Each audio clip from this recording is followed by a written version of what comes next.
Coming to you on some serious tape delay via podcast near you. From that hockey hotbed of San Jose, California, it's Dudes on Hockey. He is now accepting callers, he is calling me dude.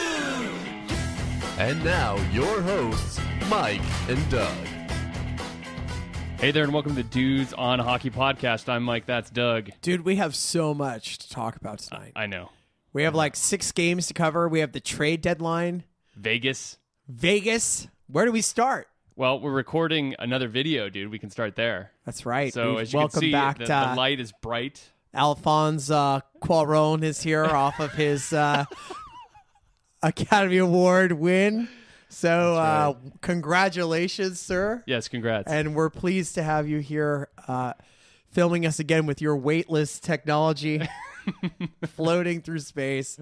I know Mike's no Sandy Bullock, but No, I am not. I am quite the Although I will put those George shorts Clooney. on if you really want me to. I was going to wear a tank top. No, sir. Please, no. No, Well, sir. Speaking of shorts, dudes, let's talk about Vegas. Yeah. Vegas. How is that a segue? I don't know. There are a lot of people walking around in shorts. That's true. Dude.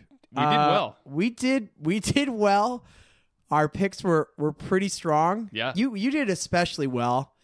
When we got there, let's see if we can remember. When we got there, you did 2 games. You were feeling Minnesota at Vancouver. You took that. Mm-hmm.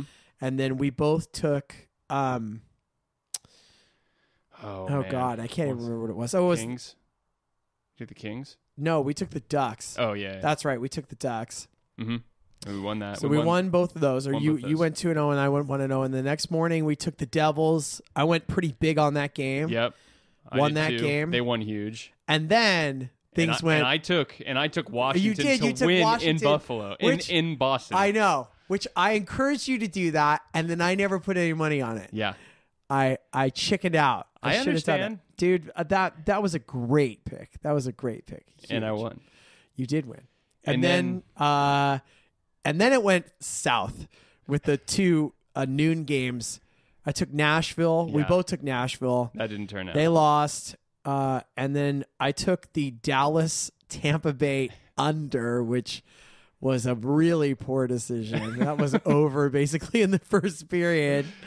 Yeah. So I got in the hole pretty bad. I had loaded up on that, and I found myself down, pretty Yeah. significant amount of money for me. Right. And I decided to go big and either go home a huge sorry sack of a loser or end up even. And I loaded up on the Blackhawks in the outdoor game. Yeah. Well, we both bet on that. We did. And And we won, but I put a pretty decent amount on that game. I don't know how much you did to win 2 or something. I can't remember what you did. I ended up breaking even. Right. Thankfully, dude. And then I had a monster night throwing dice, so I ended up a fair amount for the trip. And we had some good meals, good Did? stuff. Giant slab o beef. We had something called lardo at Mario Batali's restaurant, Carne Vino. If you're ever in Vegas, in the Palazzo, that place is pretty damn good. really good. So would definitely recommend it. And we had some adult libations. A few. Dude, I freaking love Emeril Lagaste's stadium at the Palazzo. Yeah, I was love that cool. place. That was good. That was good. Listeners, if you're ever in Vegas and you're looking to gamble, I mean, that place is sort of the ultimate. There's a sports book in there, so and you can stretch out a little bit. You got to order some food. They enforce some minimum. Oh, but whatever. you can meet that minimum so easily. Yeah. And there's a sports book there. The food is awesome. You're sitting in like a stadium style, arena with a bunch of other fans watching all these games. It's like being in a sports book, but it's a little bit classed up, and the food is pretty great. Yeah, We it's had some killer nachos. We did. Is everybody ready to eat? Let's eat. Ate a lot that weekend. I know, we sure did, dude. So it was a great trip, and once again, dude, thank you for picking up the tab. You're welcome. I The only thing appreciate that cheers me up is I have St. Louis, and we're going to talk about the trade deadline. Right. St. Louis got better, and St. Louis is now, although this could be death, St. Louis is now the odds-on favorite to win the Cup. I think they're 5-1 as of the last line. So It's hard to argue with that, and they also now have the most points in the NHL as of today. So Yeah, we'll definitely get to the trade deadline. Should we do that first, or should we talk about the Sharks? I look forward to them losing to Phoenix in the first round. Let's talk about the Sharks first, and then we'll get to the trade deadline. We can close with that. We have 6 games to recap. Yep. We talked about how we thought it would be a good thing with the Sharks starting on the road, and proved to be correct. In that first game, dude, Chris, hold on to your camera. I know that our cameraman, Chris, is a big Flyers fan, and the Flyers got steamrolled. They got steamrolled 7-3. It was ugly. Yeah. Ugly game. Pavs with a hat trick. Couture looking sharp. Yeah. Couture was back. Torres, 2 goals. 2 goals.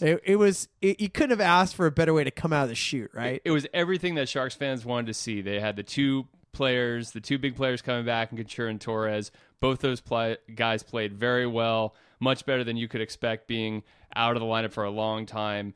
And you were thinking to yourself after that game, hey, this is exactly what we were waiting for. This is exactly the kind of performance that we expected to have these 2 very important players back in the lineup. And then the next night they lose to Buffalo.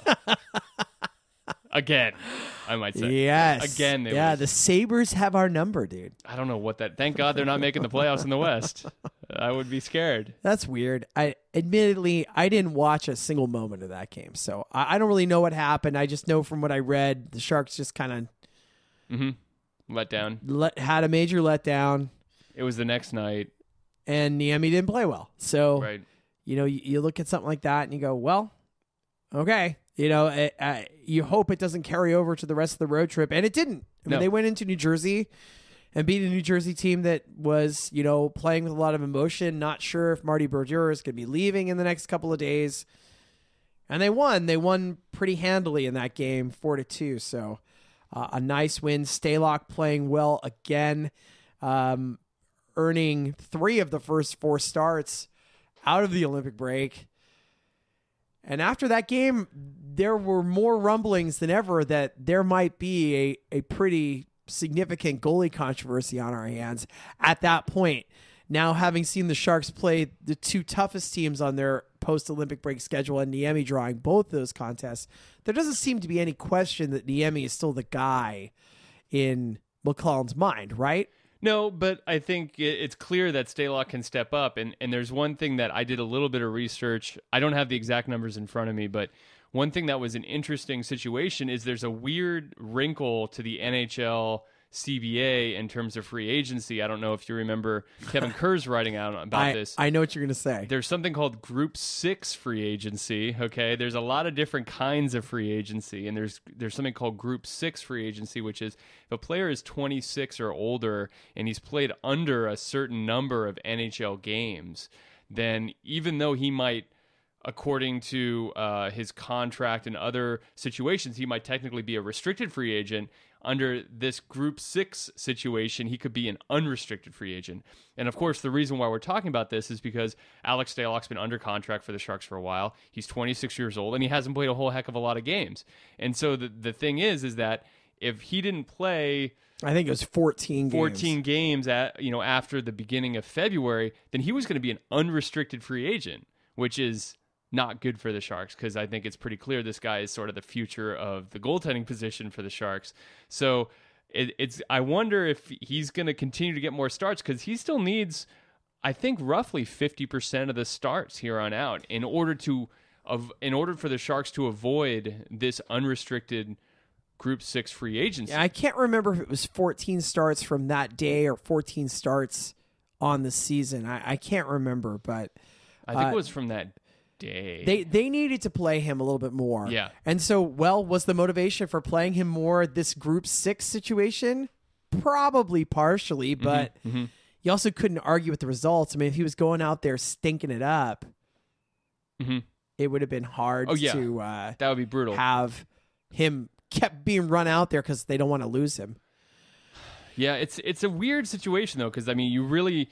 Especially if Stalock has excellent numbers right now, you would hate to see him not play enough games and then there'd be some sort of bidding war after the season and the Sharks are in deep trouble in terms of a backup goaltender, or maybe in 2 years, a starting goaltender if they don't re-sign Niemi. So, what the heck's going on with Chris over here? I'm not sure. What just happened? I think he's doing yoga. He's like crawling around on the ground and put the camera down, and then he rolled around, and now he's back. He's good. I wish that we could film you right now hiding underneath a treadmill. This is happening. It looks like it's like a home invasion gone wrong. Yeah. It's like, yeah, I think he's doing some sort of Russian martial arts. Sambo. Anyway, the Carolina game, dude. Carolina. Sharks come home. They don't play well against Carolina.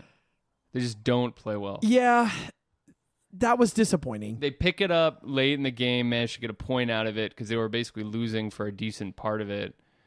They get the point. They lose in overtime on a pretty bad breakdown and open net goal, essentially. That wasn't Stalock's fault by any means. But I think the story of that game was Burns off the schneid. That was the main news item because he had gone, 19 games, 18 games without a goal. Right. And, he had been sort of shuffled around the lines a little bit. And so... that was huge. I mean, that's huge for him. And we need him badly to be productive if the Sharks are going to make a serious run here. And what makes you think the Sharks might make a serious run? Well, they did beat the Pittsburgh Penguins, and they just shellacked Montreal last night in a 4-0 game that I think was actually kind of worse than that. And it wasn't close. I mean, Montreal had a few moments, but, not good and really good from the Sharks. You look at that, you go, okay, 2 Eastern powerhouses, and the Sharks beat them combined 9-3. Right. That's good times.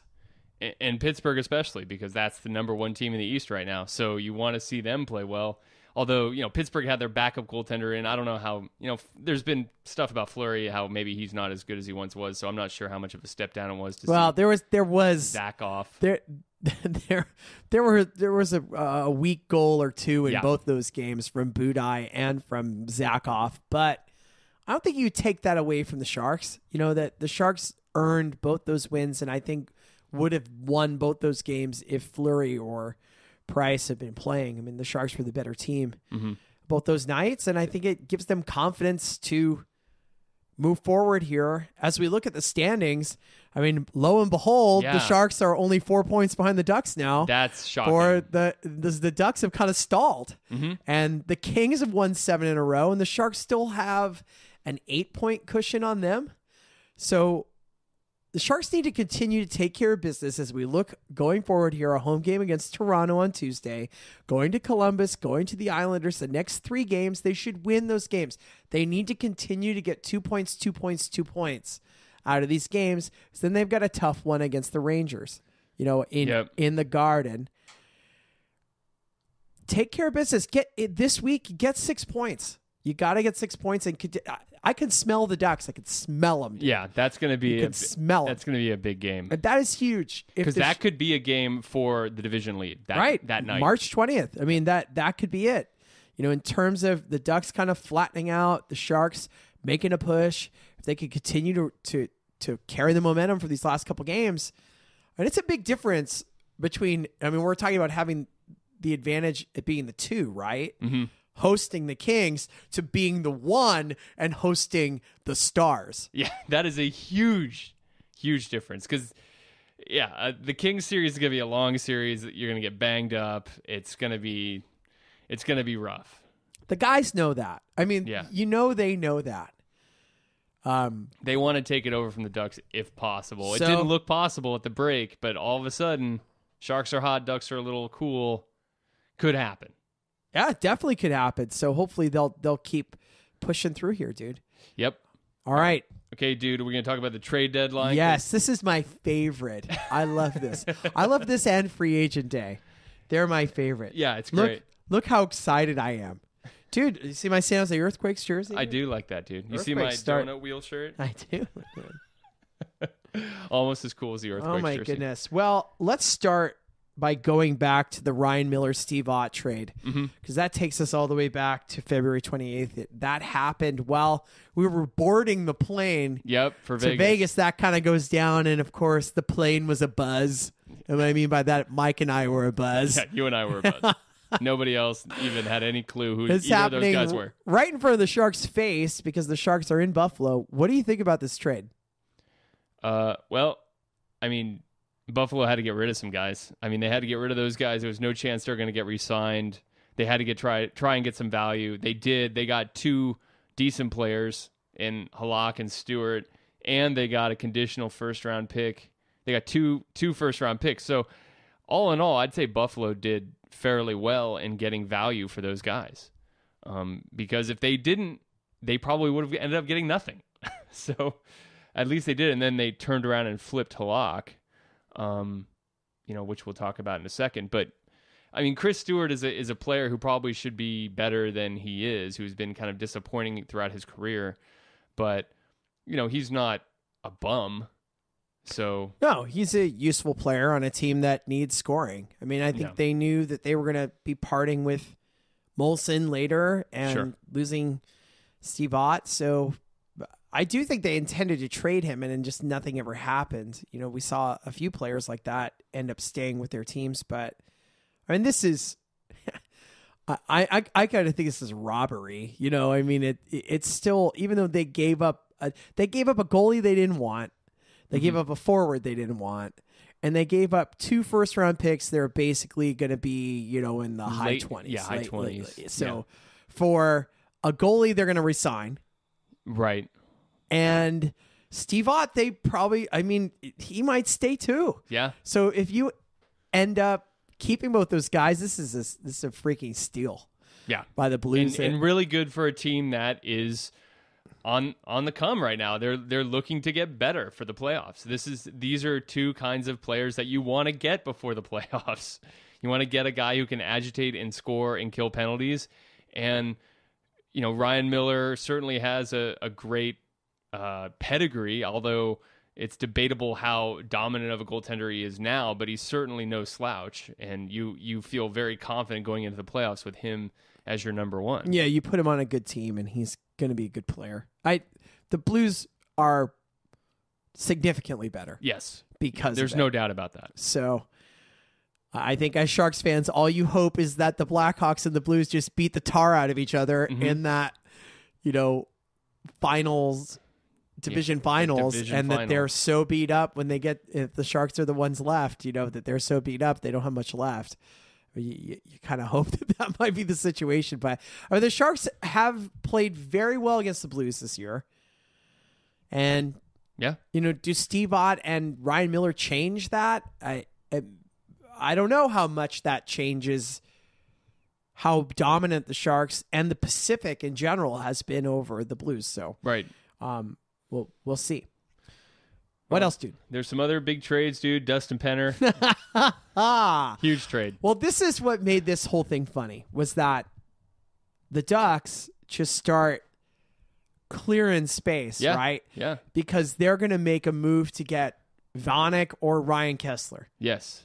That's the word. And neither of those things happen. Right. So instead, the Ducks end up with Stefan Robidas, who's a useful player, although very injury prone. Now, yes, yeah. At one time, he was one of the better power play defensemen in the league, frankly. Maybe not top 3, but he was up there. And they ditch Pancakes Penner. Yeah. Which, is a pretty good move. I guess. And they got rid of Victor Fost, who was in the minors. And remember they signed him after he played for 10 days, and they signed him to a 10-year deal or something. Not that much, but they signed him to a lot of money for 2 he got years. a couple $1 million after playing 10 games, and now Edmonton's like, we love him. Exactly. Bring him here. So that, despite of clearly they were trying to get Vanek or Kessler, neither of those 2 moves are actually that terrible for the Ducks. Getting rid of those guys. But it does. Penner was playing, and it does weaken their depth up front a little bit. Not that I'm afraid of Dustin Penner, but right. I'm not. I do think it's very fitting that he's playing for the Capitals now. The team known for just completely, dumping out at the end. Just like Penner. So it's true. He'll bring his waffle iron. So, dude, we saw a lot of goalies on the move. We saw Brizgalov move. Right. Obviously Miller moved. Fost moved. And then Halak got flipped to the Capitals for Michael Neuvirth. And Rusty Klesla, which is, one of the more entertaining stories of trade deadline. Yeah, poor Rusty Klesla. Yeah. And he goes from Phoenix to Washington to Buffalo in 48 hours, right? And now he just says, that's it, I'm retired. I'm done with this stuff. I'm walking away. I'm out. I'm walking away. Hallock to Washington, that's a no-lose situation. I mean, Neuwirth had fallen out of favor there, and they're playing Holtby anyways. So Hallock has proven that he can steal a playoff series.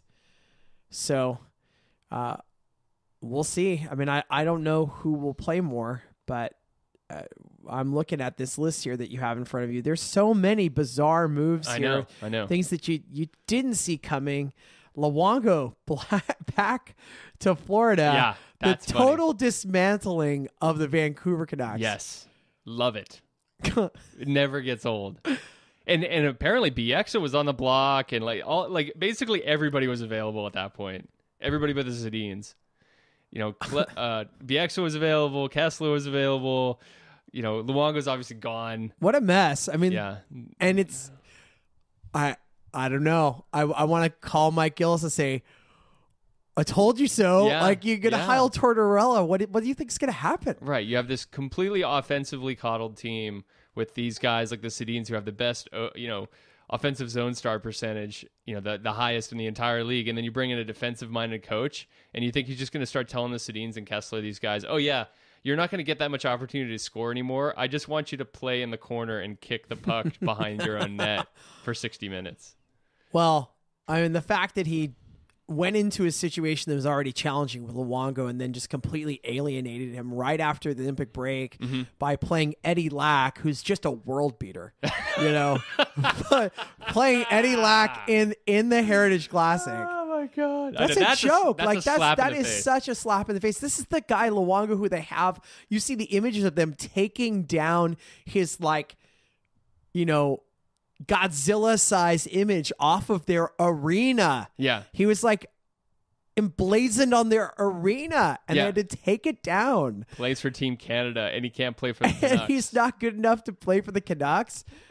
For Eddie Lack. It's not like then Lack goes out there and poops himself. Did you Right. see the pictures? Did you see it? What? There's pictures. I don't think that's really what it is. Literally? Well, there's pictures.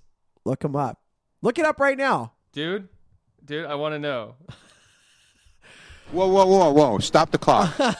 Wait, he did what? No, I don't think he really did that. But Okay. there's a picture of him in the goalie crease warming up, and he definitely has a stain Oh. in a unfortunate area. Right, got it. Okay. So it's funny. okay. It does you and then you say, "Oh, Eddie Lack." Right.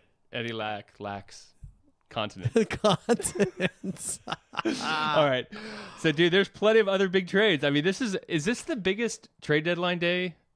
I mean, this is the biggest trade deadline delay in recent memory. Yeah, there was a lot of stuff that happened. I mean, Martin St. Louis. but then gets stuff traded? that didn't happen. Hey, let's get to this, okay? Because St. Louis? Martin St. Louis. Yeah, I want to talk about this for sure. Callahan, because the interesting part for us is that LeBrun and Drager, after the deal goes down, says, well, if this deal didn't go down, Callahan was coming to San Jose, which I still am trying to figure that out. Yeah, me too. I'm still trying to figure it out. I mean, Callahan can score goals. I think he scored in the high 20s a couple times. He might have hit 30 once. But he's essentially known as a Joe Pavelski type of player. Right. He's not Well, Avonic. Joe Pavelski will take exception with his near 40-goal season this year. No, I'm saying, but what I was going to say is he's not as good as Joe Pavelski. So why do you need another one? But he'd be coming in to a team like the Sharks and playing a very complimentary role, either as a winger with Marleau and Couture. Dude, on face value, I'd love to have Ryan Callahan. Sure, I like him as a player. I really do. I do get concerned about what the price might have been on that, but if they were close and they ended up taking St. Louis, then it makes me really wonder what the Sharks are offering. well, if you look at the other deals, dude, because in order to get St. Louis, I mean, essentially, this went down differently, right? The Rangers ended up trading for St. Louis instead of trading away Ryan Callahan. Yes, you know, I think that's so. It's two totally different situations. I mean, the Rangers end up giving up, you know, a conditional second, which I think could be a first, and a first in the draft of all drafts, right? 2015, right? And then they get a, 38-year-old, forward that still is an elite scorer, absolutely, who has a year left on his contract, and they get a conditional second. So they gave up a lot to get a star. Yes. I mean, they get a star. Yes. They a got totally the better different player. But if you look at the other deals, like if the Rangers are trading Callahan, you look at what other teams were giving up for players like that. Like, let's look at what the Kings gave up for Gaborik. Okay, that's Gaborik can't stay healthy. He's like Martin Havlat. How's it different?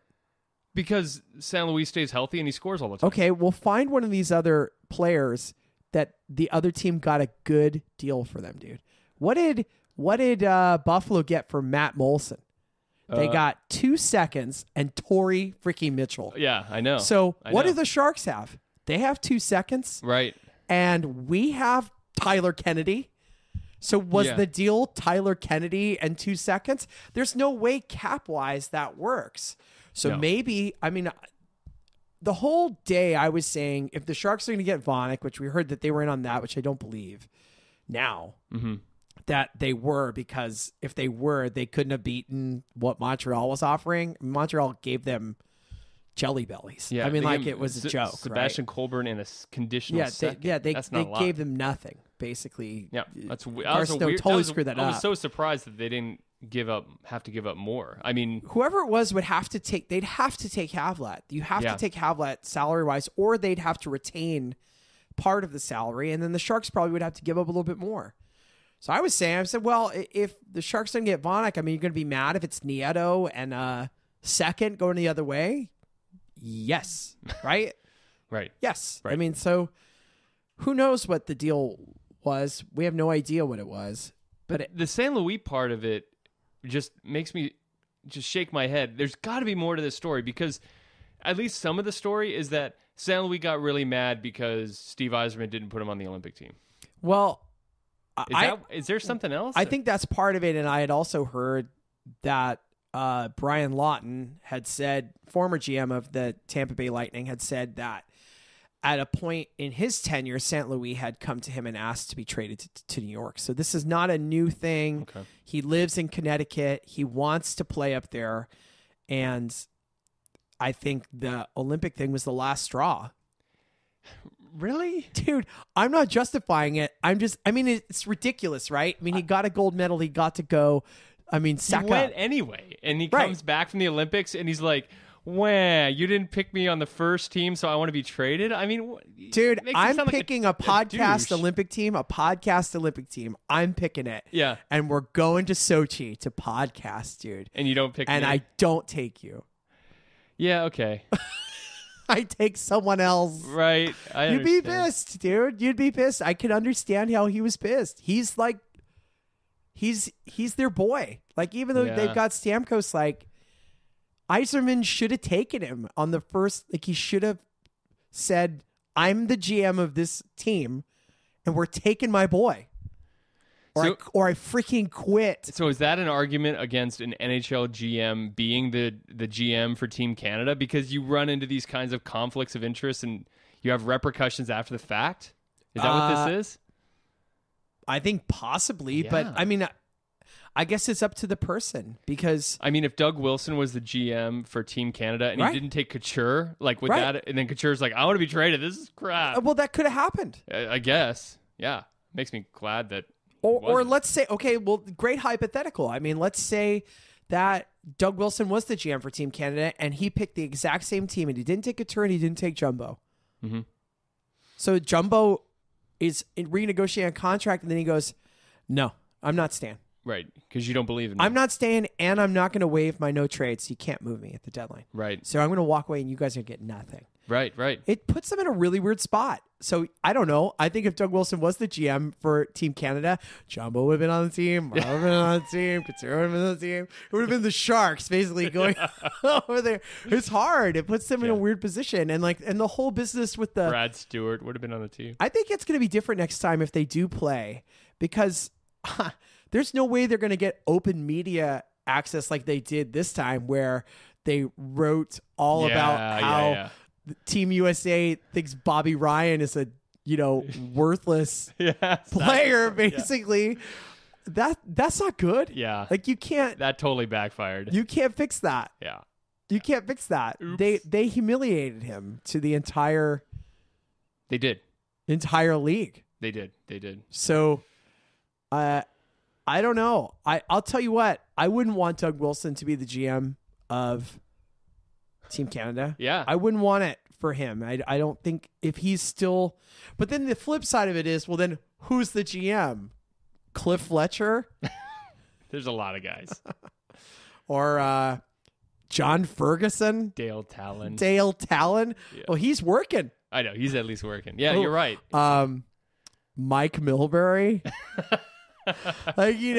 Pierre Maguire. Yeah. Well, Pierre Maguire's American.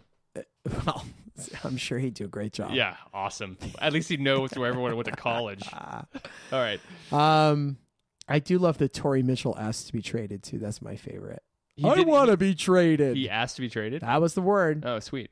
Tim Thomas to Texas. That is so fitting. That is hilarious. When Luongo gets traded to Florida, he says, "We better go pump some tires."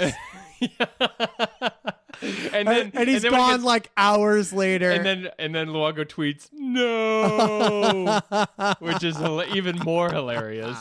You gotta love that guy. That's too funny. That is too funny. So Tim Thomas in Dallas. I mean, the Stars. I don't know. He did Florida a favor there by taking him on. That was going to be a very awkward situation. Well, Marcel Gottsch was a player that I thought the Sharks might target. The price of third and a fifth is a little much. Yeah. So clearly when Kessler didn't get moved, I think Gottsch ended up being Pittsburgh's second choice along with Lee Stempniak. So, I mean, they end up giving up 2/3 and a fifth, and they get Stempniak and Gottsch. It's not so bad. No, it's not so bad. Stempniak's pretty good. Yeah, I mean, he can help them down the road. What else? Leguan got traded. He's been in Nashville forever. Right. And this has been really interesting because in Leguan's first game in Detroit, he had like 3 points. But he's like, thank God. I don't just have to play defense anymore. I can This actually is try a guy and score. who was the second pick overall. Yeah. And had the weight of the franchise on his shoulders basically for a long time until Shea Weber and Ryan Suter ended up being elite players. And then he felt a lot less pressure. But now in Detroit, I mean, this guy, he may really blossom into what he was supposed to be. This could be a steal for the Red Wings. He could blossom like Stephen Weiss.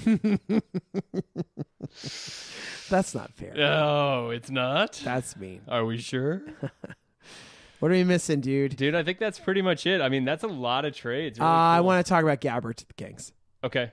You think it's really going to help them? No. I think it's hilarious. I think actually it's... Is that them not getting Vonnegut and they need somebody? No. I mean, you think Garth Snow would have, not needed Viagra the rest of his life if he had gotten that haul for Thomas Vonnegut. He got a second and a third and Matt Fratton. And you look at what they got a conditional second and which is that conditional second is that if Montreal makes the playoffs, it's going to happen. Right. And some no-name, I mean, their 6th ranked prospect. Right. Which Garth Snow went everywhere and tried to defend like that. I mean, they blew it. Yeah. I mean, they really blew it. And I mean, not that Matt Fratton's like a great player, but at least they got a guy who's playing like NHL minutes now, plus a second, plus a third. So that's bad. But Gabrick for Daryl Sutter, that's hilarious. Yeah, that's not going to happen. That's not going to work well. No. Actually, I think it could be a problem. Yeah.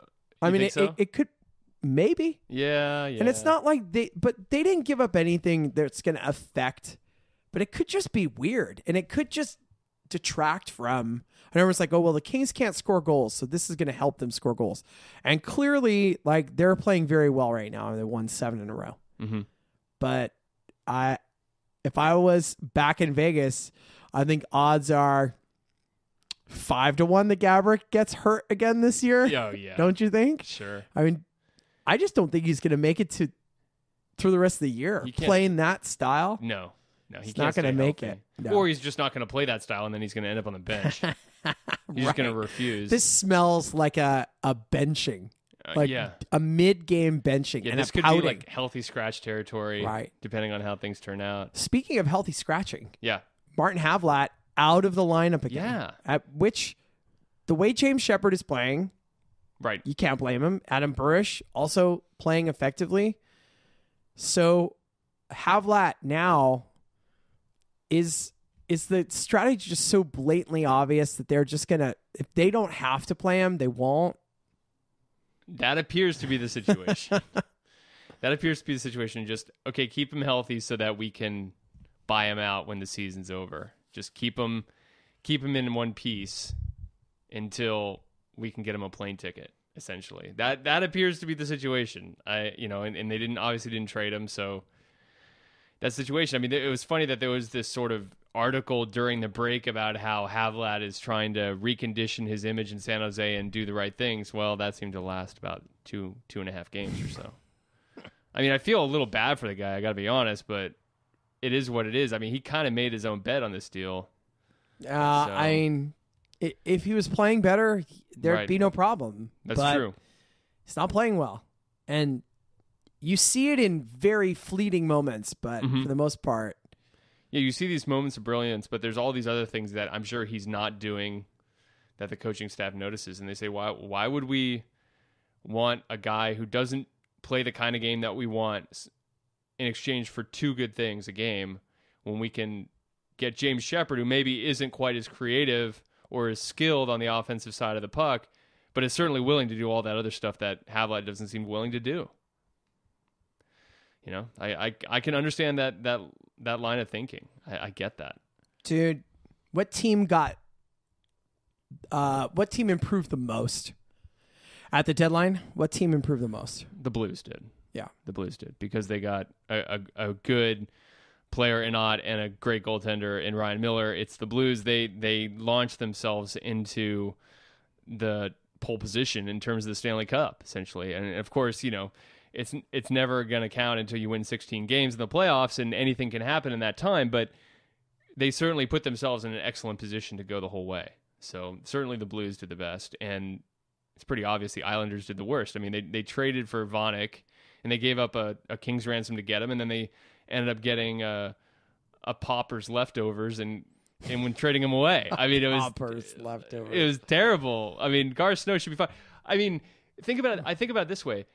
You know, Buffalo probably had to trade Miller and maybe Ott, and they still got pretty good value for him. They got good goaltender in Halak, they got Stewart, they got some other stuff. You know, they were over sort of the same barrel as Garth Snow. I mean, these are guys who are likely not going to resign.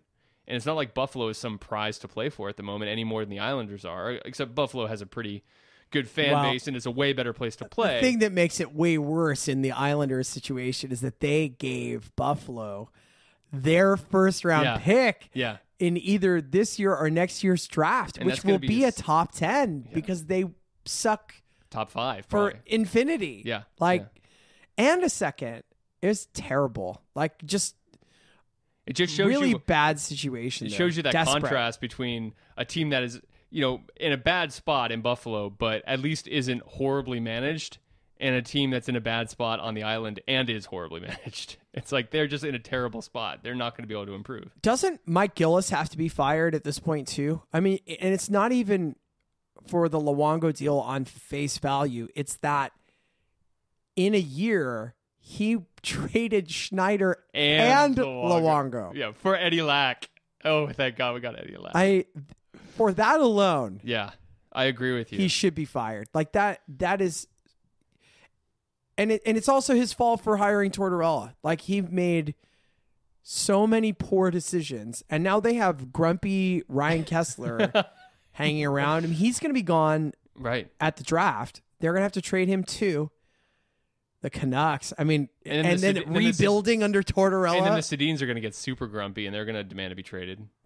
It's a bad situation. I love it. Yeah. I love every minute of it. Good. You see a team that's just, they were a powerhouse. I remember they were a powerhouse just a couple years ago in the Stanley Cup Finals, and now they're decimated. Dude, speaking of grumpy, it appears Worcester Sharks fans are grumpy right now. There's been some new. Why don't you tell us what went on something today? Gosh, I had noticed on Twitter that there were several unhappy Worcester Sharks fans, including Daryl Hunt, who covers the Worcester Sharks for Sharks Page and also tweets a lot of great Worcester Sharks news, and he was pretty upset, and I didn't really understand why, but there were a lot of statements saying, we're never going to follow the Sharks again. San Jose Sharks as an organization don't care about Worcester Sharks, and I didn't really understand. So I did a little digging and found out that the Worcester Sharks had a player named Yanni Gourde, which I'm not even sure I'm saying that right, dude. Yeah, that's probably right. Who was on a 25-game player tryout contract with the Worcester Sharks, and that contract was done today. And he was a point-per-game player in the AHL, and he actually played for the Bulls last year, part of the year. He was an elite junior player. Yeah, won the MVP of the QMJHL. And was leading the Worcester Sharks in assists, and the Sharks let him walk, and he was signed immediately moments later by the Tampa Bay Lightning, who gave him a 2-year deal effective starting next year, a 2-way NHL deal. And Worcester Sharks fans were pissed. Yeah. That now their best offensive player is gone. For nothing. And we've heard this from Worcester Sharks followers in the past, that the San Jose Sharks parent organization doesn't care about how that team does in terms of standings or playoff runs or trying to win the AHL championship, right? Yeah, and we've heard the same thing. Actually, I remember Kevin Kerr saying something on TV about it one time, and they said something about AHL, and he says, who cares if the Worcester Sharks win any games? Doesn't matter, right? And that, I mean, for better or for worse, that appears to be the thinking among the Sharks brass. Well, I don't know if that's a good thing or a bad thing. It's certainly a bad thing for fans of the Worcester Sharks. Right. I mean, I certainly feel bad for those guys. You get 50 contracts, right? Total. And essentially, if we want to break it down, the San Jose Sharks signed a different junior hockey player, last name of Goudreau, this week, instead of signing this kid playing in Worcester. That's the choice they made. They went with the 19, 20-year-old instead of the guy who was playing in Worcester. And it's not like they probably weren't watching him play. There was something about it that they just didn't feel like. The goal is to have guys under contract for the San Jose Sharks who could eventually play for the San Jose Sharks. Right. And I think that the guys who were tweeting from Worcester today were saying, you look at how many Yanni Gourdes there are, like how many Nick Petreckis have the Sharks signed and stashed in Worcester that have just been awful, that have no shot at playing in the NHL. So why can't you find a way to keep this kid who is playing very well here? Right. And I mean, the big knock against him is he's extremely undersized, right? He's like 5'9", 160 pounds, which, 15 years ago means you wouldn't get drafted and you wouldn't even get a second look. Now you can be a fairly effective player. It's pretty rare, but it happens. But I guess the Sharks just saw something else in this other guy, and they thought he had more upside. But I can sympathize. It seems like the Sharks haven't done a fantastic job of picking young players in recent years, and you at least want to see the team that you root for be decent and not seemingly purposefully sabotage yourselves by just ditching a guy who has 25 points in 25 games. I don't think that they're purposely sabotaging. You got to imagine that they probably offered him an AHL contract. Right. And he said no. I know I'm going to get a deal from Tampa Bay. They've already called my agent. I'm going to do that. So if San Jose wasn't willing to invest in his future, then they weren't willing to invest in his future. And you wish the kid luck, but I do understand, like, that sucks. I mean, That like, really you basically sucks. have your Yeah. best player ripped away from you as you're trying to make a playoff push, and now he's gone. Like, he's on another team, and there's no. But that's being a fan of a minor league team. Like, that's what happens. Like, Yeah, it's true. if you're a fan of a baseball team and you're a AAA team, and if your player and your team is doing well and your players are playing well, guess what? They're all going gonna- to the show. Yeah, they're gonna get called up. And that's how it goes. Yeah. Like that's the whole point of minor league sports, is to develop talent and have it promoted. Now, how much talent have the Worcester Sharks developed in recent years? Not a lot, Right. you know? Yeah. And I think that was also part of their argument, if I understood sort of the Twitter ranting, is that there's really none of that happening. They didn't develop Matt Nieto. Matt Nieto didn't really play there, Right. Yeah. And they didn't develop Logan Couture, really. I mean, he played a season there, right? Irwin. Maybe. Yeah, maybe You know a what I little mean? bit. Matt Tennyson, if he ends up playing in the NHL. So, I don't know. Not I a feel- great track record. feel I bad for I them, feel but- bad for those guys. Yeah, because The Sharks are an organization that's not in a position like a team like Pittsburgh that has so many good young players that are able to just sit and play in the AHL. If you're a good young player in the San Jose Sharks organization, you're playing for the Sharks, That's right. you know? And that's Matt Nieto is playing up here. So is Thomas Hertl when he's healthy. The Sharks aren't in a position to have those guys lead the Worcester Sharks to glory. Mm-hmm. You know? It's true. It's unfortunately true. So I would love to hear more from any Worcester Sharks fans or anyone else who has any more insight into this.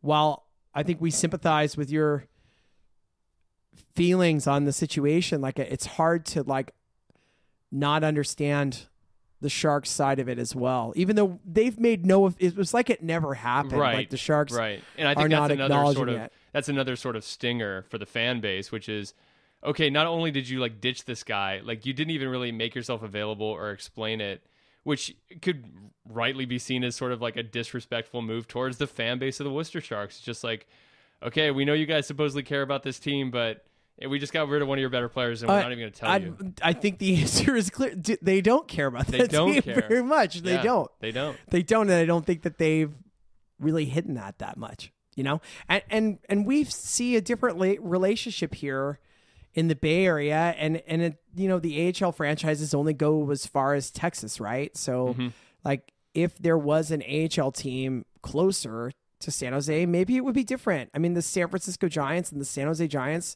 have, I mean, while there's no players going from single A to the majors, you see a lot of players come from the San Jose Giants all the way to San Francisco, and they certainly leave those players there for a whole season.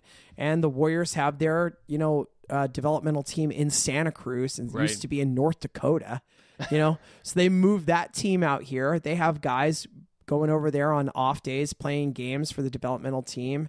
You know, they signed two of the brothers of Stephen Curry's brother and Klay Thompson's brother. They both play in Santa Cruz, and they're not really NBA prospects, but there's like a marketing thing going on there with those guys, you know?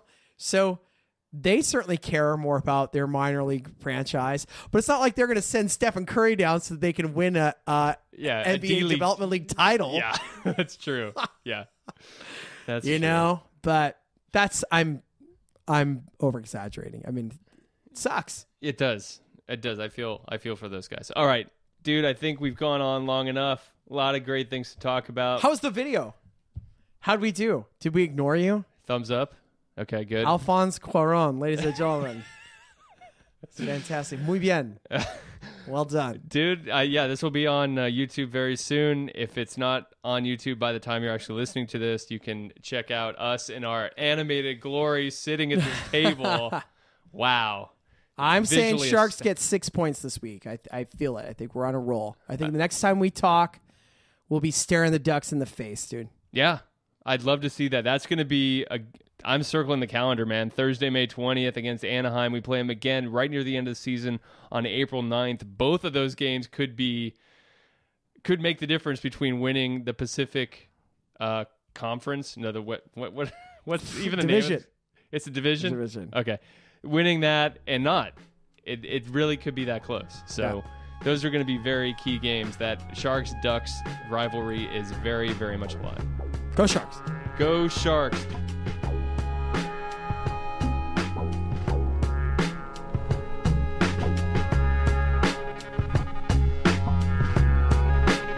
Hate the show? Want to get your questions on the air? Email questions at dudesonhockey.com. Dudes on Hockey is not affiliated with the San Jose Sharks organization or the National Hockey League.